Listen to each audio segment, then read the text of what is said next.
Hi friends, இன்றைக்கி என்ன சாப்பாடு செய்யலாம்னு பார்க்கலாம் வாங்க.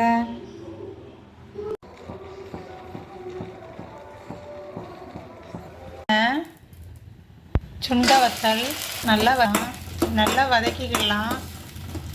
வதங்கினதை ஒரு பாத்திரத்தில் எடுத்துடலாம்.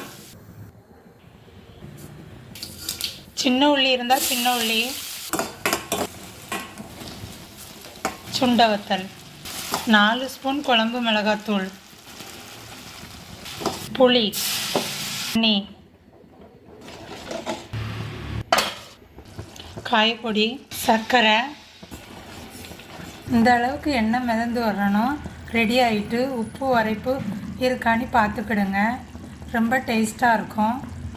குழம்பு இந்த அளவுக்கு சுண்டி வந்துட்டு இறக்கிடலாம். நீங்களும் இப்படி வச்சு பாருங்கள், செம்ம டேஸ்ட்டாக இருக்கும்.